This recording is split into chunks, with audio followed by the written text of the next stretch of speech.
നമസ്കാരം. എംബ്രേസ് ലൈഫിലേക്ക് വീണ്ടും സ്വാഗതം. ഈ ടൂ വീലർ നേരത്തെ ഇതിനു മുമ്പ് നമ്മൾ സൂചിപ്പിക്കേണ്ടായി കുട്ടികളെ എങ്ങനെ റോഡ് മുറിച്ചു കടക്കാൻ വേണ്ടി സഹായിക്കും, എങ്ങനെ നമ്മൾ റോഡിൽ പെരുമാറുന്നു.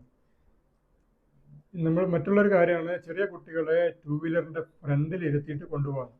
പ്രത്യേകിച്ച് സ്കൂളൊക്കെ തുടങ്ങുന്ന സമയത്ത് നമുക്ക് കാണാം, പിന്നെ പേരൻസ് ഈ ടൂ വീലർ എന്ന് പറയുന്നത് എസ്പെഷ്യലി നമ്മുടെ കൈനറ്റിക് പോലെയുള്ള അല്ലെങ്കിൽ ആക്റ്റീവ് പോലെയുള്ള വാഹനമല്ല ഉദ്ദേശിക്കുന്നത്, ബൈക്കാണ് ഉദ്ദേശിക്കുന്നത്. ആ ടാങ്കിൻ്റെ മേലെ ചെറിയ കുട്ടികളെ ഇരുത്തിയിട്ട് കൊണ്ടുപോകും. വളരെ ചെറിയ കുട്ടികളൊക്കെ, ഒരു വയസ്സ് പോലാത്ത കുട്ടികളൊക്കെ ഇരുത്തി കൊണ്ടുപോകുന്നതാണ്, ഇങ്ങനെ കടത്തിയിട്ട് കൊണ്ടുപോകുന്നതാണ്.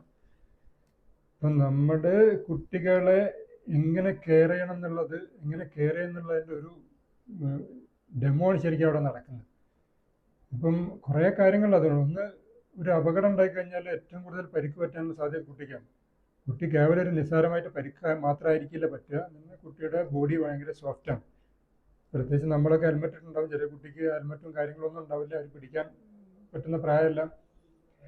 കുറേ നോർമൽ കേസിൽ തന്നെ സംഭവിക്കാവുന്ന ഒരു അപകടം എന്ന് പറഞ്ഞാൽ കുട്ടികളെ ശക്തമായ അതിൻ്റെ മുഖത്ത് കാറ്റടിച്ചുകൊണ്ടിരിക്കും. നമ്മുടെ ഒരു 60 കിലോമീറ്റർ വേഗതയിലാണ് നമ്മൾ വാഹനം ഓടിക്കുന്നതെങ്കിൽ കാറ്റ് 60 കിലോമീറ്റർ സ്പീഡിൽ കാറ്റടിച്ചുകൊണ്ടിരിക്കും. നല്ല ശക്തിയായി കാറ്റടിക്കുന്ന സമയത്ത് നല്ല ശക്തിയായി കറങ്ങുന്ന ഒരു ഫാനിൻ്റെ തൊട്ടടുത്ത് നിന്നിട്ട് ശ്വാസം എടുക്കാൻ നമ്മൾ പ്രയാസമായിരിക്കും. കുട്ടികൾക്കത് കൂടുതൽ പ്രയാസമായിരിക്കും. അവർ ബ്രീത്തിങ്ങുമായിട്ട് ബന്ധപ്പെട്ട് വലിയ ഇഷ്യൂസ് ഉണ്ടാവും. രണ്ടാമത്തത്, പ്രത്യേകിച്ച് ഇപ്പം പൊടിയൊക്കെ വളരെ കൂടുതലാണ്. നിരന്തരമായിട്ട് ആ പൊടിയെ കുട്ടിയുടെ കണ്ണിൽ അടിച്ചുകൊണ്ടിരിക്കും, അത് പ്രയാസം ഉണ്ടാക്കും. റോഡിൽ അത് മാത്രമല്ല, ഈ ഗ്ലാസിൻ്റെ പൊടികളും മറ്റതൊക്കെ ഉണ്ടാകുന്ന കുട്ടികളുടെ കണ്ണിൽ അടിച്ച് മുറിവ് പറ്റാനൊക്കെ സാഹചര്യം ഉണ്ടാകും.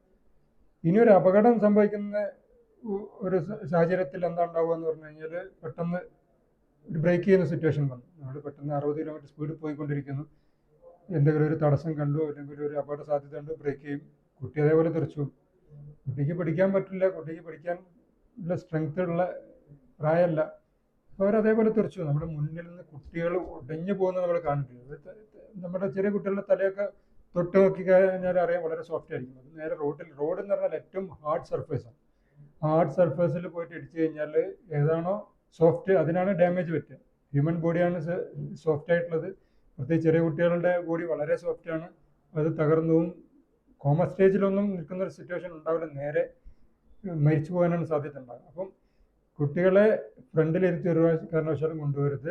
ഫാമിലിയായിട്ട് പോകുമ്പോൾ ബാക്കിലിരിക്കുന്ന ആൾ 2 സൈഡിലേക്ക് കാലിട്ടിരിക്കുക, എന്നിട്ട് അവരുടെ 2 പേരും നടുക്ക് സേഫായിട്ട് കുട്ടികളെ പിടിക്കാം. അങ്ങനെ മാത്രമേ ടൂ വീലറിൽ കൊണ്ടുപോകാൻ പാടുള്ളൂ.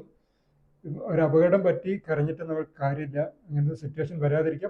പ്രത്യേകിച്ച് സ്കൂളൊക്കെ തുടങ്ങുന്ന സമയമാണ്. നമ്മുടെ കുട്ടികളുടെ, നേരത്തെ സൂചിപ്പിച്ചവർ പറയുന്നു, നമ്മുടെ കുട്ടികൾക്ക് വേണ്ടി കൂടുതൽ സമയവും കൂടുതൽ ശ്രദ്ധയും കാണിക്കുക.